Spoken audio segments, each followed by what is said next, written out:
Detroit, Michigan, February 1943. The air trembled. Sparks rained from overhead cranes as molten steel poured into molds shaped like the bones of giants. Conveyor belts screamed, stamping armor plates the size of dinner tables. This was the Chrysler Detroit Arsenal, a place that didn't sleep, didn't pause, didn't breathe without the rhythm of machinery. Every 55 minutes, a Sherman tank rolled off the line. Every hour, another 30 tons of steel, rubber, and fire left for war.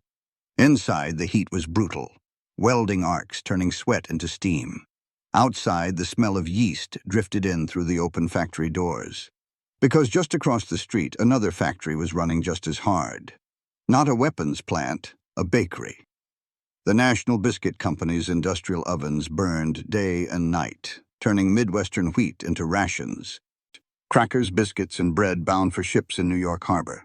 Steel and wheat, two sides of the same miracle. From the sky, the city looked like a living engine. Rail lines glowed red under the snow as freight cars rolled in from Iowa and Illinois, one loaded with grain, another with sheet metal.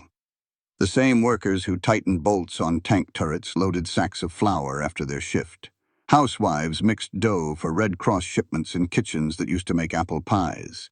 Detroit was feeding two wars at once. One fought with armor, the other fought with calories. The newspapers called it the arsenal of democracy. But to those who worked inside, it felt more like an organism. Trucks in, tanks out, wheat in, bread out. The hum of assembly lines mixed with the hiss of ovens. And all of it ran on the same thing: the American obsession with abundance. A tank crew in North Africa could eat bread baked in Ohio before climbing into a machine forged in Michigan. A Marine in the Pacific could open a can of Spam packed in Chicago beside a rifle stamped in Hartford. Nothing in history had ever moved this much material, this far, this fast. At its peak, the United States was producing one tank every 10 minutes, one plane every 5, and one meal every single second. The numbers were beyond belief.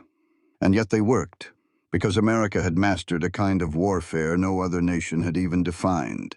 It was called logistics, the art of feeding while fighting, building while burning, the only empire in history that could fill a tank and a stomach at the same time.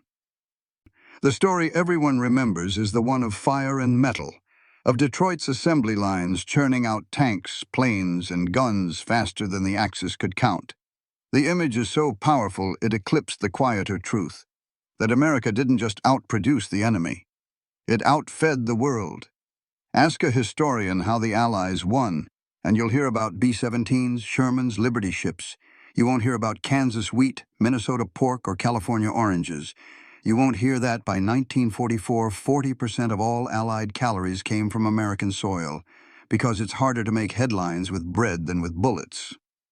But soldiers don't march on steel. They march on stomachs. General Brecken Somervell, the man behind the U.S. Army's global supply network, once said, "Weapons are useless without wheat. The stomach is the first line of defense." He was right. Every Sherman that left a factory in Michigan depended on farms 1,000 miles away, fields whose tractors ran on the same fuel as tanks, and whose harvests filled the bellies that drove them. In 1943, the United States faced a paradox that should have been impossible. Its factories were running at wartime capacity. Its population had sent 12 million men overseas. And yet, somehow, farm production rose 30%. While Europe starved, America exported food to all sides of the globe. The UK, the Soviet Union, China, the Pacific, North Africa. Canned meat to Murmansk, flour to London, coffee to Casablanca. Each crate stamped USA carried not just calories, but strategy. Because in modern war, hunger is a weapon, and the side that stays fed wins. Germany learned that the hard way. Their tanks were brilliant, their designs elegant. But their empire was built on scarcity, a nation of soldiers who couldn't feed their own people, let alone their armies. The Nazi high command prioritized ball bearings over bread, fuel over farmers. They believed speed and terror could replace supply. It couldn't.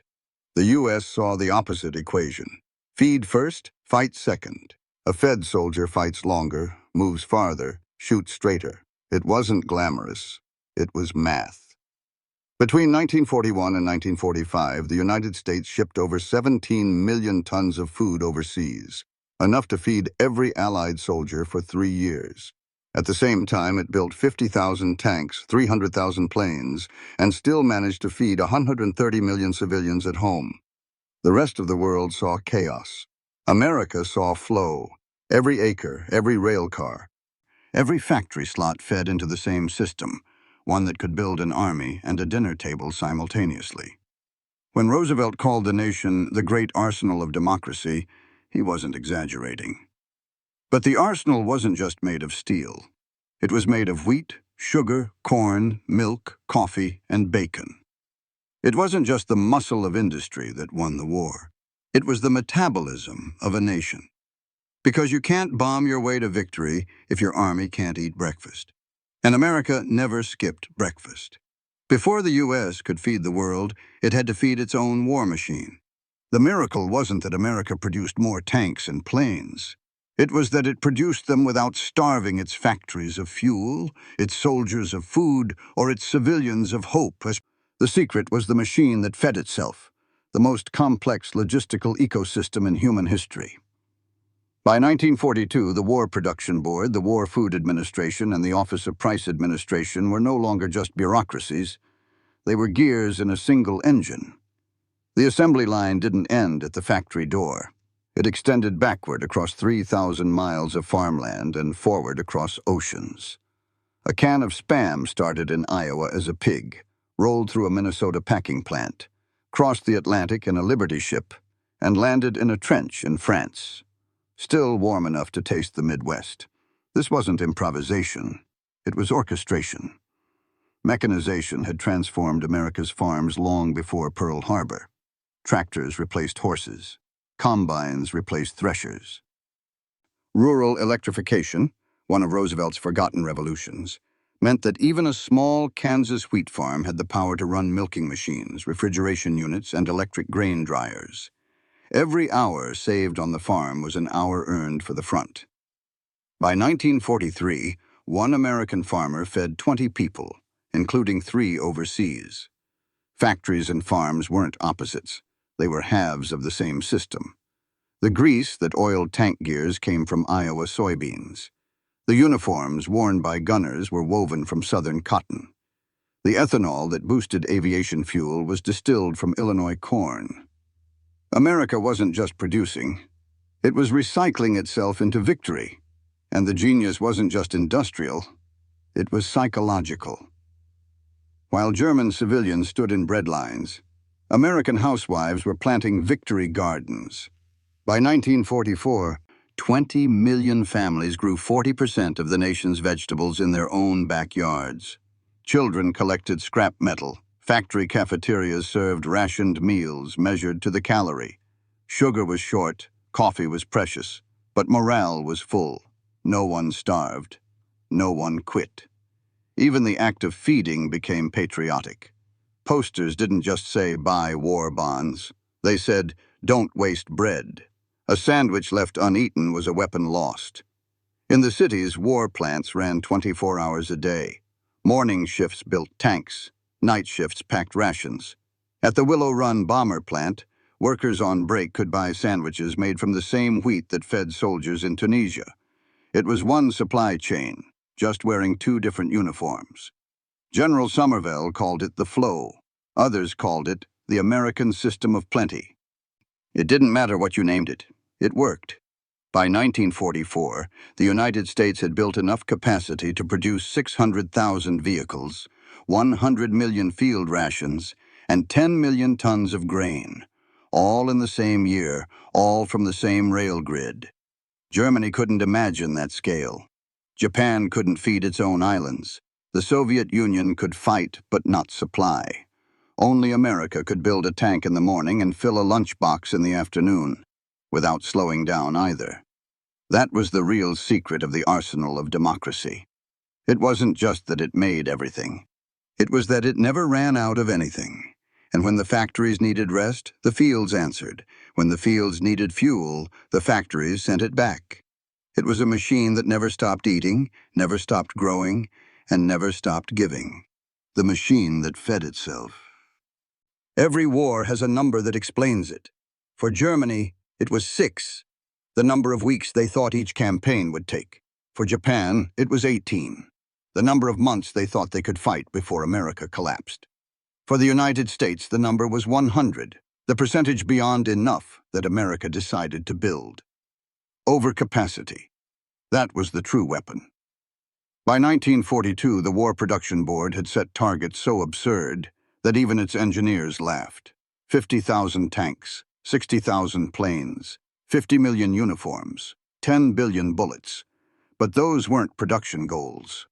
They were failure insurance. The U.S. wasn't preparing to meet demand. It was preparing to crush it. Every allied nation calculated for need. America calculated for loss. A Liberty ship could carry 10,000 tons of cargo. So they built 2,700 of them, enough to replace every ship sunk twice. A single Sherman tank took 148,000 labor hours in 1941. By 1943, the same machine took 30,000. Production didn't just expand, it accelerated. Each week saved on one tank meant another could be made for free. And while factories ran on steel, the real miracle ran on calories. By 1944, 1 in every 3 meals eaten by Allied soldiers came from the United States. 17 million tons of food shipped overseas. 40% of all Allied calories American-grown. In London, the average soldier ate 3,200 calories a day. In Moscow, 2,600. In Berlin, less than 1,800. Hunger was math, too. Every Liberty ship carried enough wheat to feed London for a week. Every convoy that crossed the Atlantic wasn't just carrying tanks. It was carrying civilization's fuel. And somehow, America did it without starving itself. While Europe rationed bread, the average American family in 1944 ate more meat and milk than before the war. That wasn't luck. It was the design of a system that refused to choose between war and welfare. When General Somerville reviewed the logistics tables in '43, he said, "I want redundancy until it hurts." It did hurt, financially, physically, and politically. But it also made victory inevitable. For every tank Germany built, America built 5. For every gun, 10. But the most brutal comparison wasn't weapons. It was fuel and food. By late 1944, the Reich devoted 50% of its rail transport to moving coal. Not soldiers, not supplies, just fuel for its own factories. The U.S., by contrast, devoted 30% of its trains to food. In Germany, trains fed machines. In America, machines fed men.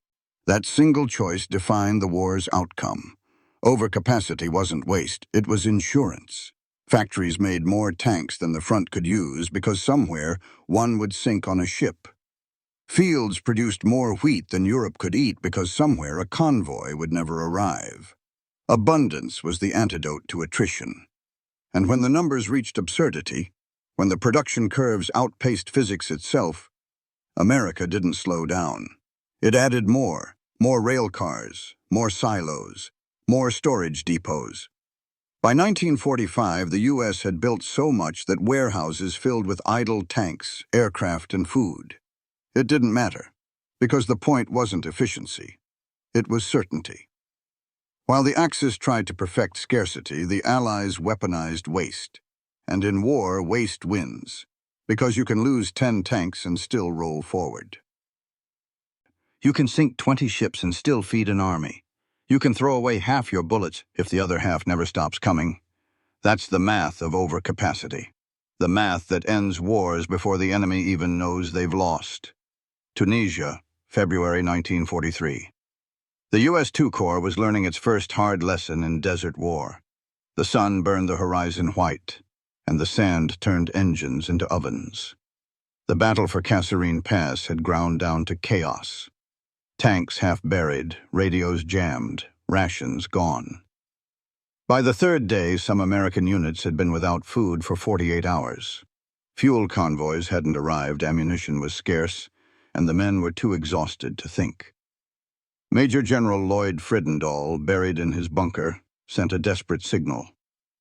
"We can fight without fuel, we cannot fight without food." That line reached Algiers, where logistics officers were already juggling impossible priorities: tanks or wheat, bullets or bread. The decision came down to one unglamorous convoy: 15 trucks loaded with flour, canned meat, coffee, and sugar, diverted straight from a port warehouse meant for British civilians. It wasn't strategy, it was instinct. By dawn, those trucks arrived at the front. Corporal Eddie Malone remembered it in his diary. "We thought it was more tanks. It was loaves. Fresh bread, warm enough you could smell it through the dust." Soldiers tore open crates like it was Christmas. They brewed coffee in helmets, sliced bread with bayonets, and ate until the silence broke into laughter. One tank commander radioed to headquarters, "Morale restored by sandwiches." That same afternoon, the counterattack began. Refueled and reorganized, the Shermans of the 1st Armored Division rolled forward, not with new orders, but with full stomachs. The Germans had fuel and guns, but they were starving. Intelligence reports later revealed that Africa Corps rations had been cut to 200 calories per man. Soldiers were boiling coffee grounds twice, gnawing on stale biscuits 3 days old. Rommel himself wrote, "The American seems to fight best after eating." He wasn't wrong. The battle turned not because of tactics, but because of logistics. The U.S. Army learned that day that food was a force multiplier. A meal could reset a soldier's brain faster than a sermon or a pep talk. Hunger dulls discipline. Bread sharpens it. After Kasserine, the Quartermaster Corps changed its doctrine. Rations became a combat priority, not an afterthought. Field kitchens deployed ahead of artillery. Mobile bakeries were installed behind armored divisions. The ovens moved with the war. By Sicily, soldiers joked that you could tell where the Americans had landed by the smell of coffee drifting over the surf. By Normandy, each division had its own bakery unit. 24 ovens, 12,000 loaves a day. Even Eisenhower admitted it privately. "We didn't just win with tanks, we won with breakfast." The lesson became military gospel. You can lose guns, fuel, even ground, but never lose calories. At the front, soldiers began marking ration trucks with chalk slogans: "No gas, no glory, no bread, no battle." In the after-action reports, Kasserine was listed as a defeat. But inside the logistics schools that followed, officers circled one statistic in red: 15 trucks of rations saved 18,000 men from collapse. Food didn't win the war that day. It kept the men alive long enough to learn how to. From that point forward, every operation, every landing, every advance, every breakout began with a question not of firepower, but of breakfast. The U.S. Army had rediscovered a truth older than tanks. You can't fight hungry, and whoever feeds fastest wins. While the United States was drowning in surplus, Nazi Germany was starving on precision. The Reich's economy was a paradox, a machine that could build anything except stability. By 1943, Germany had mastered the art of producing weapons no one could afford to use. The Tiger tank was a masterpiece: 57 tons of armor, an 88mm gun that could destroy a Sherman before it saw its enemy. But perfection had a price: 300,000 man-hours to build, 1,500 gallons of fuel to operate, and a maintenance schedule so punishing that most broke down before they reached the front. The factories that made those tanks couldn't make bread. The same foundries that cast armor plate had once produced agricultural tools. The same rail lines that carried Tigers east to Kursk once carried grain west from Poland. Every choice the Reich made to build brilliance bled its stomach dry. By 1944, half of German rail transport was moving coal, not food. Bombing raids had shattered the supply grid, forcing locomotives to haul fuel for factories instead of wheat for cities. Civilian rations dropped below 1,600 calories a day. Meat vanished. Coffee disappeared. Ersatz bread filled shelves, a mixture of sawdust and barley. The Wehrmacht still fought, but its men were withering. Frontline soldiers subsisted on thin soup and hard biscuits. German civilians joked grimly, "We will soon be the best-fed ghosts in Europe." In contrast, American troops ate like factory workers, 4,000 calories a day, even at the front. Eggs, bacon, chocolate, coffee. It wasn't comfort. It was chemistry. A well-fed soldier could carry 20% more weight, march farther, think clearer, and survive longer. Hunger slowed the human machine faster than bullets did. The numbers told the story. By late 1944, German tank divisions were operating at 50% strength, due not to combat losses, but logistics collapse. There were enough tanks on paper, but no diesel to move them, no rail cars to haul them, and no calories to feed the men inside them. The Tiger could tear through enemy armor, but its crew was starving on stale bread, while their opponents ate Spam and drank hot coffee. The Reich had designed machines for domination, but never systems for survival. Meanwhile, in America, entire trains were devoted to feeding Europe. Refrigerated boxcars rolled from Wisconsin to New York, carrying beef for Britain. Soybeans became oil, flour became rations, and corn became ethanol to power tanks. Where the Reich worshipped scarcity, the United States weaponized abundance. In 1944, an Allied convoy could deliver a tank, its fuel, its ammunition, and the food for its crew, all in the same shipment. No other nation in history had ever fought a war at that scale and still had leftovers. That's the math of collapse. Germany believed technology would outweigh hunger. They believed a perfect machine could replace a functioning stomach. But starvation is not a moral failure. It's a logistical one. When Hitler diverted trains of grain from occupied Ukraine to feed his armies, he broke his own empire. Civilians starved, resistance grew, production collapsed. By 1945, the Wehrmacht supply system had imploded so completely that 1 in 3 tanks captured in the West had never fired a shot, abandoned for lack of fuel. They called it the famine of victory. While Germany rationed defeat, America rationed excess. Because where the Reich fed its machines, the U.S. fed its people. And that difference, between starvation and surplus, became the dividing line between collapse and conquest. In Berlin's ruins, a young German officer would later write, "We had the best tanks. They had breakfast." That's not a metaphor. That's history. North Atlantic, spring 1944. Convoy HX-287. 50 ships, each one a floating warehouse of war.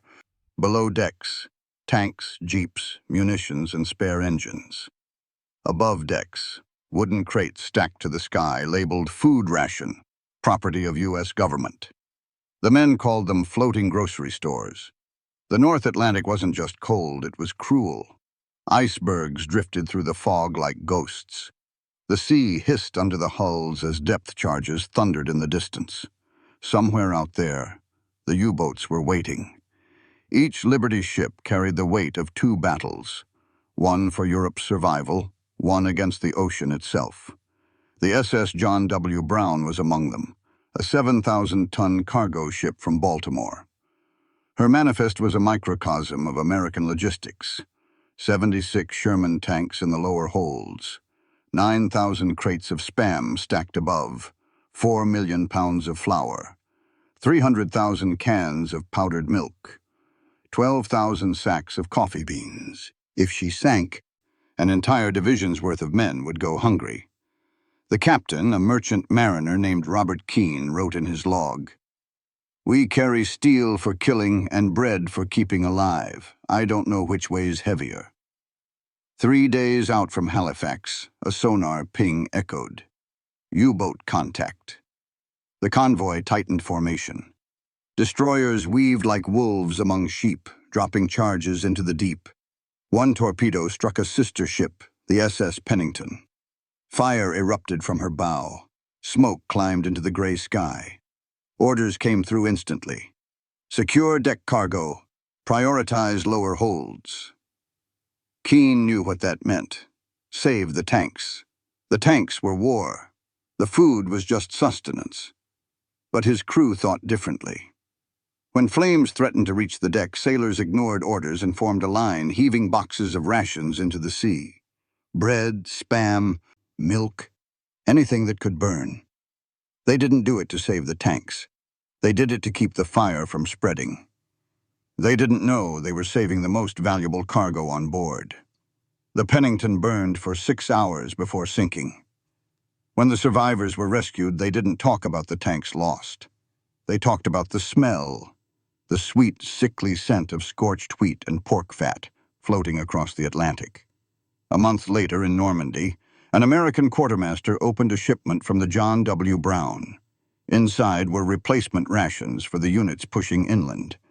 He didn't know those crates had crossed an ocean under torpedo fire. He didn't know sailors had thrown half of them overboard to save the other half.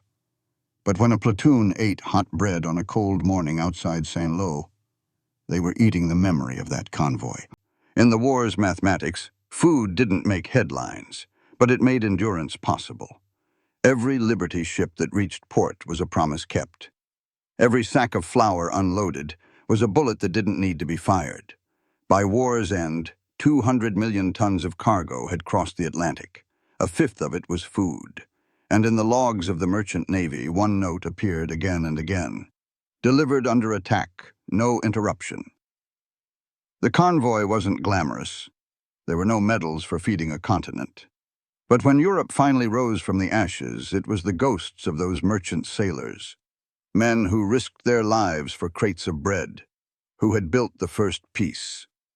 Steel can win a battle, but only bread can rebuild a world. Back home, while the convoys braved the Atlantic, the real miracle was unfolding inside America's factories. Not in the smoke or sparks, but in the cafeterias. The War Food Administration had calculated a strange statistic. If a factory worker missed lunch, national production dropped by 1% that day. Hunger wasn't a domestic problem anymore. It was a war threat. So the government built an empire of lunch. At the Ford River Rouge plant, where tanks rolled off the line every 55 minutes, a separate assembly line ran in the basement. Sandwiches, soups, milk, fruit. Every 10 seconds, a worker received a meal. In a single week, that one factory fed 120,000 people. Each lunch was engineered as precisely as a Sherman gearbox. Nutritionists calculated calories per shift, matching diet to production output. Carbohydrates for welders, protein for riveters, sugar for night shifts. Even coffee breaks were timed to synchronize with machine maintenance, caffeine and lubrication moving in tandem. It wasn't charity. It was efficiency. A factory couldn't weld at full power if its workers were starving. Roosevelt's planners understood that feeding civilians was as critical as fueling tanks. They called it domestic logistics, the invisible supply line that kept the war running from the inside. The cafeteria replaced the mess hall. The cook replaced the quartermaster. America was fighting total war, and every lunch tray was a tactical asset. In 1943, posters appeared on factory walls. Feed to win. Every calorie counts. Women working 12-hour shifts in boiler suits sat shoulder to shoulder over trays of stew, bread, and canned fruit. Photographs show laughter in their eyes. Exhaustion, yes, but also pride. They weren't just making tanks, they were fueling victory. A government inspector touring the Rouge plant wrote in his notes, "Lunch hour here runs like an air raid drill. Food arrives, eaten, cleared in 7 minutes. No talking, no waste, no shortage." By 1944, factory kitchens had become small cities. The Packard Motor Company, which built engines for P-51 Mustangs, served 25,000 meals a day. Douglas Aircraft's cafeteria in California fed more people than many Army bases. At Willow Run, the Rosies joked they were part of the biggest restaurant in the world. Even the menus were patriotic. Victory Stew, Freedom Loaf, Liberty Pie. Every meal reminded workers that their hands were part of something global. Food wasn't just sustenance, it was morale. It told Americans they were still human in an age of machines. And it connected every part of the system. The same wheat that fed GIs in Europe was baked into factory bread at home. The same coffee that fueled convoy sailors was poured for night shifts in Detroit. The entire nation was metabolizing itself into momentum. By 1945, U.S. industry was feeding 20 million workers a day, without ration riots, without collapse, without fatigue. No civilization had ever sustained that pace.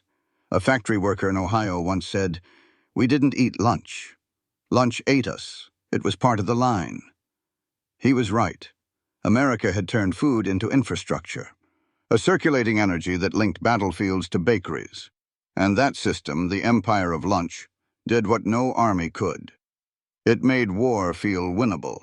Because when a worker could sit for 7 minutes, eat a hot meal, and know that the bread in her hands came from the same wheat feeding soldiers in France, it wasn't just nutrition.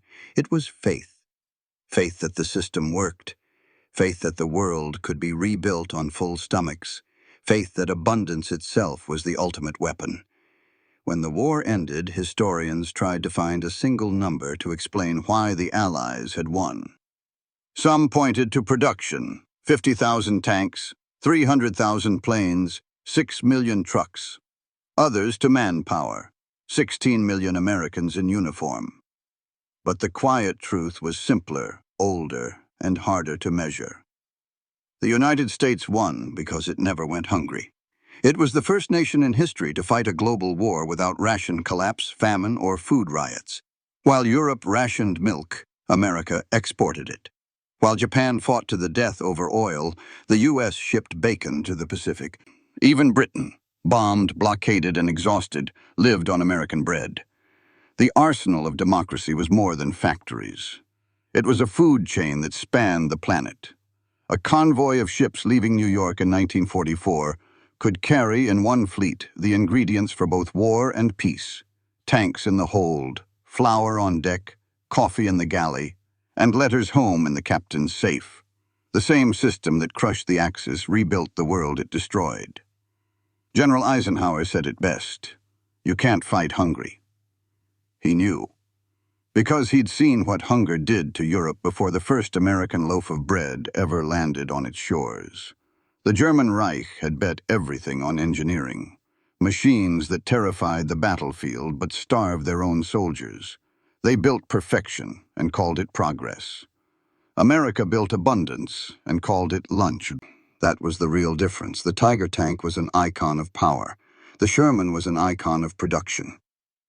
But the loaf of bread, ordinary, invisible, was the symbol of endurance. The weapon that didn't fire but won. For every bullet fired in anger, 100 meals were moved, cooked, or packed. For every factory-building armor, another built ovens, canneries, silos. The war effort wasn't about destruction. It was about feeding destruction fast enough to make it burn clean. The numbers prove it. 50,000 tanks, yes, but also 17 million tons of food shipped abroad, 130 million people fed daily, 40% of Allied calories American-grown. That was the math of victory. Because modern war isn't won by killing faster. It's won by sustaining longer. When the smoke cleared over Europe and the trains rolled again, the first thing they carried wasn't troops or guns. It was bread. Flour, sugar, milk, the foundations of life, moving down the same rails that once carried death. The arsenal of democracy had become the pantry of peace. Germany's engineers left behind blueprints for weapons. America's farmers left behind a blueprint for civilization. The U.S. proved that war didn't have to mean hunger, that the same system capable of feeding an army could feed a world. It redefined power itself, not as domination, but as supply. Because in the end, civilization doesn't belong to whoever builds the sharpest sword. It belongs to whoever keeps the fire burning and the bread warm. In the summer of 1945, the ships that had once carried tanks and bombs left port again. But this time, the cargo was different. No steel, no guns, just sacks of wheat, barrels of sugar, crates of powdered milk. The same convoys that had armed the world were now feeding it. In Italy, children chased American trucks carrying flowers stamped with blue letters, "From the people of the United States." In France, farmers used old ration tins as watering cans. In the Netherlands, liberated civilians called Allied supply planes angel flights. The arsenal of democracy had transformed into the pantry of peace. Factories that once forged weapons retooled for refrigerators, tractors, and canned food. The same conveyor belts that built Sherman tanks began turning out kitchen appliances. The hum of Detroit didn't stop. It simply changed tone. The roar of production had become the heartbeat of recovery. For the first time in human history, a nation had proven that abundance could be a weapon, and mercy its strategy. Germany had tried to build fear. Japan had tried to build sacrifice. America built flow. The power to produce more than you destroy. The will to feed more than you fight. That was the real revolution of World War II. Not the atomic bomb, not the jet engine, but the idea that logistics, the invisible art of feeding, building, and moving, could rewrite the fate of continents. When historians say America won with numbers, they usually mean tanks, ships, bullets. But the deeper truth is simpler. America won with breakfast. With coffee cans that reached foxholes, bread loaves that reached London, and rations that turned strangers into allies. By 1946, the United States had sent more food to rebuild Europe than it had used to fight the war. The same cargo manifest that once marked invasion now marked renewal. A German officer once said, "They built faster than we could think." He was wrong. America didn't just build faster. It fed faster. And in that flow of energy, from wheat fields to battlefields, from hunger to hope, the 20th century was remade. The tanks rusted, the factories quieted. But the lesson never aged. The mightiest weapon a free nation can wield isn't fear or perfection, it's abundance. Because only a civilization that feeds while it fights can build a peace that lasts. They forged steel, they baked bread, and that's how they won the world.